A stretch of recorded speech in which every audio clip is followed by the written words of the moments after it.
भागलपुर में भोलानाथ पुल एक राजनीतिक मुद्दा बना हुआ था। वर्ष 2022 में मुख्यमंत्री को इससे अवगत कराया गया और इस पर स्वीकृति मिली और 100 करोड़ रुपए की लागत से भोलानाथ पुल का कार्य प्रारंभ हो गया, जो अब तेजी से हो रहा है। इसमें 27 पाइलिंग का काम भी शुरू हो गया है। जल्द ही रोड की ढलाई से लेकर 3 किलोमीटर नाला बनाने का कार्य भी पूरा कर लिया जाएगा। लगभग 1.25 किलोमीटर का यह पुल जल्द बनकर शहरवासियों को सौगात के रूप में सामने आएगा। वहीं जिलाधिकारी सुब्रत कुमार सेन, नगर आयुक्त, सदर एसडीओ, यातायात डीएसपी, सिटी डीएसपी के अलावा कई अधिकारी ने भोलानाथ पुल के कार्य का आज निरीक्षण किया। इस दौरान जिलाधिकारी सुब्रत कुमार सेन ने बताया कि भागलपुर के लोगों के लिए यह बड़ी सौगात होगी। आप लोग सब लोग जान रहे हैं कि भोलानाथ पुल जो काफ़ी पुराना ब्रिटिश टाइम का पुल है, इसके ऊपर आरओबी की डिमांड बहुत सालों से यहाँ भागलपुर में रही है। और जब 2022 में माननीय मुख्यमंत्री जी का यहाँ कार्यक्रम हुआ था तो इस समस्या से हम लोगों ने अवगत कराया था। तत्क्षण ही उन्होंने इसकी स्वीकृति दे दी थी।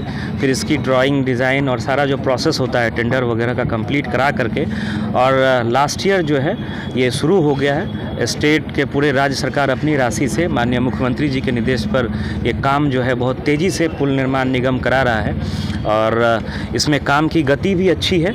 जैसा मुझे बताया गया है कि लगभग 30 के लगभग शायद 27 जो है पाइलिंग का काम कंप्लीट हो चुका है। उस पर कैपिंग का काम भी चल रहा है और जैसा इंजीनियर साहब बता रहे हैं कि अब रोड की जो इसमें पीक्यूसी रोड बनना है, ढलाई वाला ऑल वेदर रोड, ताकि पानी वगैरह के कारण भी जो रोड के ख़राब होने की समस्या रहती है तो वो भी नहीं होगा। तो वो रोड की ढलाई का काम भी इस वीक या अगले वीक से जो है वो शुरू हो जाएगा। नाला, इसमें 3 किलोमीटर नाला बन रहा है, क्योंकि ये काफ़ी एक तरह से काफ़ी समय से नाले का काम नहीं हुआ था। कच्चा नाला भी बहुत ज़्यादा है, खुला नाला है और पानी भी बहता है, तो वो भी समस्या का निराकरण हो जाएगा। 3 किलोमीटर इसमें नाला बनना है, 1.25 किलोमीटर का लगभग ये पुल रहेगा और पुल निर्माण निगम काम कर रहा है। जो यूटिलिटी शिफ्टिंग हम लोग बोलते हैं, बिजली के पोल वगैरह को, उसमें भी अभी काम हुआ है और इनको शट डाउन देना है। तो बिजली विभाग इसको देख लेगा कि आम लोगों को भी समस्या नहीं हो और काम भी इनका तेज़ी से चल सके। उसको लेकर के भी हम लोगों का प्रयास है कि आपसी समन्वय विभिन्न विभागों के बीच बैठा करके, क्योंकि शहर में काम करना थोड़ा कठिन होता है, क्योंकि घनी आबादी होती है, सीवरेज का होता है, पानी का भी पाइपलाइन का काम हो रहा है, शहर की ट्रैफिक को डाइवर्ट करना पड़ता है। तो लोगों को कम से कम समस्या हो और अगले 1 साल में ये पुल बन जाए। और जिस गति से काम चल रहा है, रेलवे के एक परमिशन की ज़रूरत है, तो वो भी इंजीनियर्स लगे हुए हैं। अगर ज़रूरत पड़ेगी तो हम लोग भी डीआरएम साहब से बात करेंगे और हम लोगों का ये प्रयास है कि अगले 1 साल में ये बड़ी सौगात, लगभग 100 करोड़ की लागत से ये पुल बनेगा। और जैसा माननीय मुख्यमंत्री जी का निर्देश है और 22 में जो उन्होंने तत्क्षण इसकी स्वीकृति दे दी थी कार्यक्रम के दौरान ही, तो ये बन करके तैयार हो जाए और अगले साल जो है एक बड़ी सौगात भागलपुर के क्षेत्र को और खास करके दक्षिणी क्षेत्र के आमजन को मिले, ये हम लोगों का प्रयास है। भागलपुर के नवगछिया में एक पिता ने अपनी विवाहित बेटी, दामाद और नाती की गोली मारकर निर्मम हत्या कर दी। इसके बाद विवाहिता के पिता और भाई फरार हो गए। मामला नवगछिया के गोपालपुर थाना क्षेत्र के नबटोलिया गांव का है। वहीं घटना के बाद इलाके में दहशत का माहौल है। बताया जा रहा है कि मंगलवार की शाम पुलिस जिला नवगछिया के गोपालपुर थाना क्षेत्र के नबटोलिया गांव में प्रेम विवाह से नाराज पिता और भाई ने मिलकर घटना को अंजाम दिया। घटना के बाद लोगों की भारी संख्या में भीड़ इकट्ठा हो गई। इधर घटना की जानकारी मिलने के बाद मौके पर गोपालपुर थाना की पुलिस पहुंचकर मामले की जांच में जुट गई। बता दें कि नबटोलिया के पप्पू सिंह की बेटी चंदा कुमारी गांव के ही सेवानिवृत्त शिक्षक गणेश प्रसाद सिंह के पुत्र चंदन कुमार से प्रेम विवाह किया था, लेकिन चंदा के पिता पप्पू सिंह ने इसे प्रतिष्ठा का सवाल बना लिया और अपनी पुत्री, दामाद सहित मासूम बच्चे को मौत के घाट उतार दिया। मासूम बच्चा थी रोशनी, हत्या तीनों की हो गई। जानकारी मिलते ही वो सब यहाँ पहुँच भी गए हैं। एफएसएल टीम रास्ते में है और हम लोग का वो टीम गठन भी कर दिया गया है। हम बहुत जल्द छापामारी कर लेंगे। टीम में कौन कौन लोग हैं सर? अभी हमने एक इंस्पेक्टर टाउन और रंगरा थाना पर जो भेजा है रेड के लिए एक टीम को, दूसरा टीम गठन किया गया है जिसमें एसडीपीओ इस्माइलपुर और पत्रकार थाना पाए रहेंगे, वो भी टीम में निकलेंगे। सर किसको किसको कितनी गोलियां लगी है? वो अब देखने की बात है। स्पेशल टीम आ रही है, वो देखी कहाँ गोली कितनी गोली लगती है। सर पहले भी कभी विवाद हुआ था क्या सर? मैंने पहले भी कहा कि ये जो इसका पिता था, लड़की चांदनी है उसका पिता, जब उसे गांव में कोई मौका मिलता था तो वो लड़ाई करता था, डांटता फटकारता था, मारपीट भी करता था, बकझक भी करता था। उसी कड़ी में घटना आज ये घटना कहाँ पे हुई है सर? ये नव टोलिया में जहाँ खड़े हैं, आपसे 10 पीछे घटना घटी। इसमें क्या कुछ पुलिस प्रथम दृष्टया आपको पहले का हत्या हुई है, पूरी घटना पहले का कंफर्म हत्या है कि हुई किस तरह हुई है? पूरी हत्या का कि ये प्रेम प्रसंग शादी हुई थी, उस प्रेम प्रसंग शादी से इसके पिताजी नाराज चलते थे, नाराज और भाई बाप नाराज चलता था, उसी घटना पर घटना घटी। भागलपुर के निजी स्कूलों में सत्र 2024-25 में नामांकन को लेकर दौड़ शुरू हो गई है। कई स्कूलों में आवेदन भी जमा हो रहे हैं। हालांकि जिले के अधिकतर स्कूलों में एडमिशन की प्रक्रिया चल रही है। इधर भागलपुर जगदीशपुर प्रखंड अंतर्गत खीरी बांध स्थित ईडेन फ्लोरा एकेडमी में भी कक्षा नर्सरी से 9वीं तक निःशुल्क नामांकन जारी है। ईडेन फ्लोरा एकेडमी में टेस्ट के आधार पर बच्चों का नामांकन लिया जा रहा है। स्कूल के डायरेक्टर MS अनीस ने बताया कि करीब 30 वर्षों से खीरी बांध में ईडेन फ्लोरा एकेडमी शिक्षा की अलख जगा रहा है। उन्होंने जानकारी दी कि यह स्कूल अकबरी वेलफेयर ट्रस्ट के अधीन संचालित है, जिसमें सरकार के RTE कानून के तहत 25% बच्चों का नामांकन लिया जा रहा है। डायरेक्टर ने कहा कि शिक्षा के अधिकार अधिनियम के अंतर्गत सभी निजी स्कूलों में 25% सीट आर्थिक रूप से कमजोर बच्चों के लिए आरक्षित है। ईडेन फ्लोरा एकेडमी के निदेशक ने बताया कि हमारे स्कूल में वैन की सुविधा भी उपलब्ध है। बता दें कि इस स्कूल में 26 जनवरी तक निःशुल्क एडमिशन लिया जाएगा। वहीं एक सवाल के जवाब में स्कूल के डायरेक्टर MS अनीस ने कहा कि हर माता पिता का उत्तम में सर्वोत्तम उपहार अपने बच्चों को अच्छी शिक्षा एवं संस्कार देना है। उद्देश्य है कि हमारा ये वेलफेयर ट्रस्ट है, अकबरी वेलफेयर ट्रस्ट, उसके अधीन ये स्कूल 30 साल से रन कर रहा है। उसी के लिए आज हम लोग 10 जनवरी तक फ्री ऑफ कॉस्ट एडमिशन ले रहे हैं। और लोकेलिटी में ऐसे हैं कि बहुत सारे गार्जियन हैं जो कि बहुत पुअर हैं, जो एडमिशन नहीं ले पाते हैं और बड़े बड़े स्कूल में नामांकन नहीं करा पाते हैं, जिसके लिए हम लोग एकदम फ्री ऑफ कॉस्ट न एडमिशन चार्ज लेंगे न रजिस्ट्रेशन लेंगे। आज तक बिल्कुल फ्री है। लगभग आज हमने 100 स्टूडेंट का नामांकन कर चुके हैं और भी जितने आज तक आएंगे वो नामांकन फ्री लेंगे। टेस्ट लेते हैं कि नर्सरी में तो ऑरली ले लेते हैं बच्चे का, और बाकी LKG UKG में रिटन भी लेते हैं। कहाँ से किस समाज के बच्चे आपके पास? हमारे पास जमनी है, खरबा है, मुखरिया है, यहाँ तक के बीरनचक से है, पुरैनी से है बहुत, और ख़ास तौर से लोकल बच्चे यहाँ पर ज़्यादा आते हैं। दोनों कम्युनिटी के मुस्लिम भी आते हैं और गैर मुस्लिम भी यहाँ आकर के एडमिशन लेते हैं। जी, शिक्षा ये है कि बिल्कुल आम हो। जब तक हम अपने बच्चे को शिक्षित नहीं करेंगे, हमारे बच्चे आगे जा ही नहीं सकते हैं। और यहाँ ऐसा कम्युनिटी है कि बड़े बड़े स्कूल में इतना फीस दे करके वो बच्चे पढ़ा नहीं पाते हैं। इसीलिए यहाँ पर कम पैसे में बहुत लो पुअर के बच्चे यहाँ पढ़ाते हैं, जो कि और ऐसा है कि इस 30 साल के अरसे में हमारे बच्चे बहुत सारे निकले हैं, जो कि टीचर है, इंजीनियर है, प्रोफेसर भी है और माशाअल्लाह डॉक्टर भी है। विदेश में भी कुछ बच्चे विदेश में भी है, खास करके हमारे बच्चे भी एक इटली में है और वो भी यहीं से पढ़ करके निकले हैं।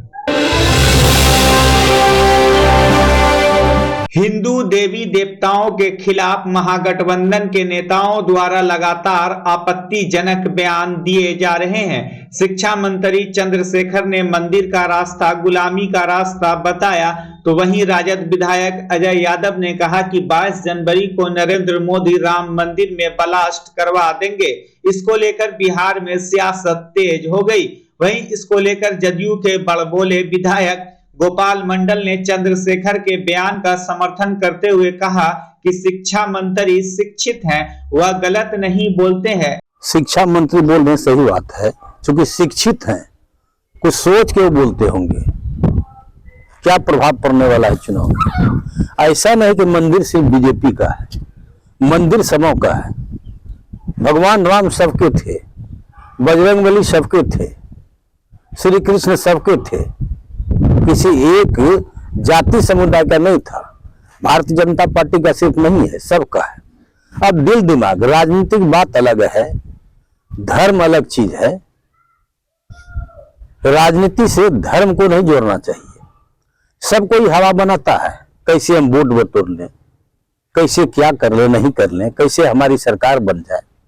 ये हमारे नीतीश कुमार भी सोचते हमारा वोट बढ़े। भारतीय जनता पार्टी क्यों नहीं सोचे? मैं भारतीय जनता पार्टी के पक्ष में, काटिएगा नहीं, भारतीय जनता पार्टी के पक्ष में बयान नहीं दे रहा हूं। भारतीय जनता पार्टी का सिर्फ नहीं है, वो नरेंद्र मोदी ने कोनो अयोध्या मंदिर का निर्माण नहीं किया। ये कोर्ट ने फैसला दिया, सुप्रीम कोर्ट का फैसले के आधार पर वो सभी संतों ने पैसा लेके या सब जो चंदा करके राम मंदिर का निर्माण किया अयोध्या में। सिर्फ भारतीय जनता पार्टी का नहीं है। अगर भारतीय जनता पार्टी का सोच है, ये गलत है। जिस तरह से अजय यादव ने आज बयान दिया कि अयोध्या में जिस तरह से अभी पाकिस्तान और आतंकी का नाम लेकर बीजेपी फिर से कुछ खेला कर सकती है। देखिए भाई, हम ना तो आरजेडी विधायक के खिलाफ बोलने वाले हैं। पहले बयान देते थे, टांग दिया करते थे। आरजेडी विधायक क्या बोले नहीं बोले, और भारतीय जनता पार्टी का मैं विरोध नहीं करता हूं, लेकिन नरेंद्र मोदी का एक काम रहता है। पटना में जब रैली उनका हुआ था, बम ब्लास्ट करवा दिया। बम ब्लास्ट तो करवाते हैं, कुछ भी करवा सकते हैं।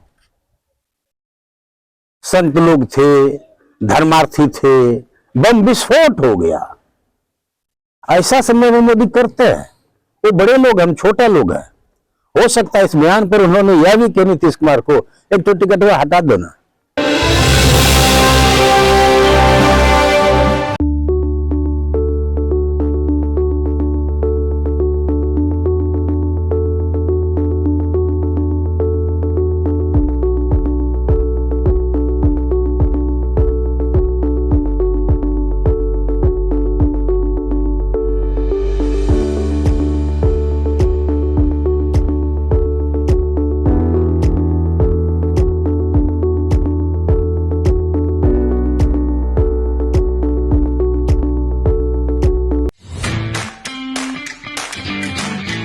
नए भारत की नई पहचान वेल्ट्रॉन स्मार्ट एलईडी टीवी अब आपके लिए लेकर आए हैं भारत में निर्मित बेस्ट क्वालिटी के Android LED TV, frameless LED TV, home theatre, cooler, ceiling fan.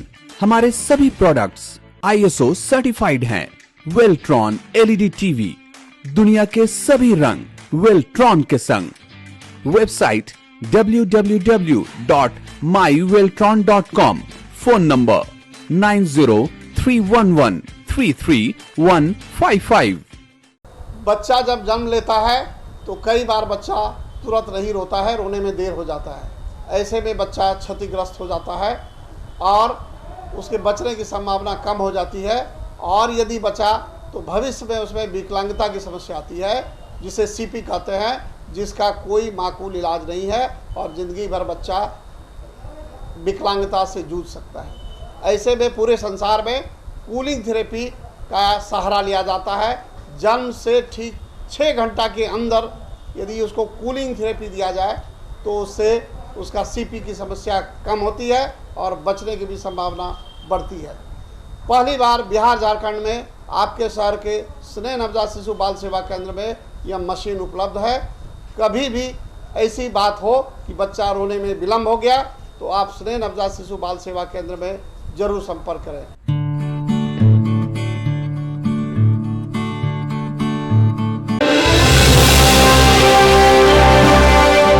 Bhagalpur के प्राइवेट स्कूलों में क्लास प्री नर्सरी से 9वीं तक में कॉमन एडमिशन टेस्ट के आधार पर नामांकन की प्रक्रिया शुरू हो गई है।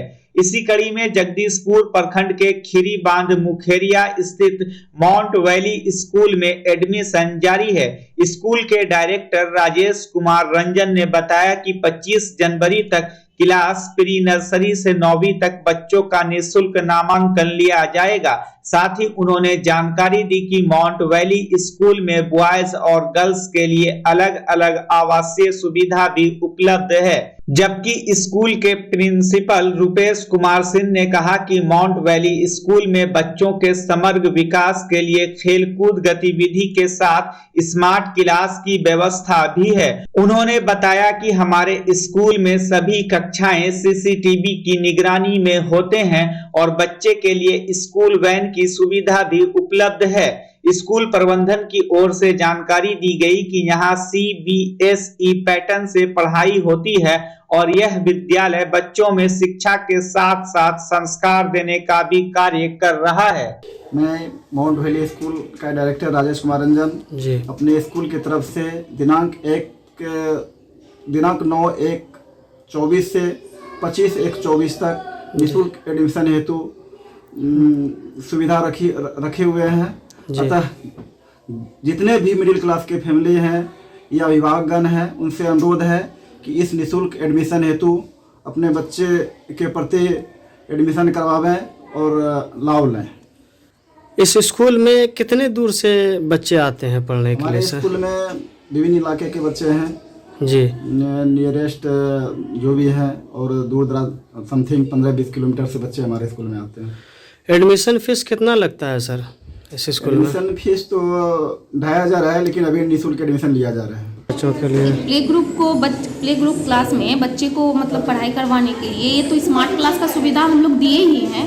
साथ ही ये जो जब एनिमल्स नेम, बर्ड्स नेम, ये तो बच्चे आसानी से समझ नहीं ना पाते हैं जो भी एज है इसका, तो हम लोग ये टॉयज के माध्यम से बच्चे को सिखाते हैं कि ये हिरन है और ये एलिफेंट है, तो ये बच्चे टॉय देख के अच्छे से समझते हैं कि एलिफेंट है, एलिफेंट मीन्स हाथी, अच्छा से बच्चे समझ पाते हैं। और साथ ही बच्चे को मनोरंजन के लिए जैसे लंच के बाद झूला वगैरह ग्राउंड में ये सब करवाते हैं। साथ ही क्लास टीचर भी गेम करवाती है। बच्चे को यहाँ खेल कूद के माध्यम से पढ़ाई करवाया जाता है। भागलपुर नाथनगर प्रखंड परिसर में अतिक्रमण मुक्त कराने को लेकर जिला प्रशासन के द्वारा लगातार प्रयास किए जा रहे हैं। इसके बावजूद अतिक्रमणकारी नाथनगर प्रखंड और अंचल परिसर में मवेशी बांध रहे हैं। वहीं बीते कुछ दिन पूर्व नाथनगर प्रखंड विकास पदाधिकारी अंतिमा कुमारी और मधुसूदनपुर थानेदार विश्वबंधु के द्वारा अतिक्रमण स्थल पर पहुंचकर अतिक्रमणकारियों को जल्द से जल्द मवेशी हटाने को लेकर अल्टीमेटम भी दिया गया था, लेकिन इसके बावजूद भी अतिक्रमण नहीं हटाया गया। वहीं आज भागलपुर के जिलाधिकारी सुब्रत कुमार सेन ने कहा कि स्थल से 2-3 बार अतिक्रमण हटाया गया है। उन्होंने कहा कि अंचल अधिकारी नाथनगर को कहा गया है कि अगर समझाने पर नहीं मानते हैं तो धारा 107 के तहत कार्रवाई करें। आपको बता दें कि रेफरल अस्पताल के इर्द गिर्द परिसर में मवेशी बांधा जाता है और कुछ लोग झोपड़ी बनाकर रहते भी हैं। को 2-3 बार हटाया गया है। हम भी जब नाथनगर गए हैं उसमें आसपास के ही लोग हैं और बाउंड्री टूटी हुई है, तो वो लोग मवेशी को लेकर के आ जाते हैं। तो इस बार हमने सीओ को बोला है कि अगर वो लोग समझाने पे नहीं मानते हैं तो उन पे 107 की कार्रवाई करिए और फिर मवेशियों को पकड़ करके फिर जो गौशाला में देना और जो फाइन की प्रक्रिया होती है। हम लोग का प्रयास रहता है जो कि आसपास के लोग हैं, ब्लॉक भी वहीं चल रहा है, तो समझा बुझा करके इसका निराकरण हो जाए। लेकिन बार बार देखा जा रहा है कि कुछ समय छोड़ करके फिर वो जो है मवेशियों को उसी ग्राउंड में जो है चरने के लिए छोड़ देते हैं खुले में। ये उचित नहीं है। ब्लॉक और अंचल कार्यालय की अपनी गरिमा होती है। तो फिर अंचल अधिकारी को मैंने बोला है और इस बार हम लोग इसमें सख्ती करेंगे और जो लोग नहीं मानेंगे उस पर 107 की भी कार्रवाई थाना से हम लोग करवाएंगे। कोई अड़चन नहीं। बिहार के रोहतास इंद्रपुरी थाना क्षेत्र के भैंसहा के समीप नहर में एक 12 वर्षीय लड़के के डूबने का मामला प्रकाश में आया है। डूबने वाला बालक कृष्णा यादव का पुत्र प्रियांशु कुमार बताया जा रहा है। लोगों की माने तो प्रियांशु अपने दोस्त के साथ नहर किनारे खेल रहा था। इस दौरान जब शौच के लिए गया तो पांव फिसल जाने के कारण नहर के गहरे पानी में चला गया।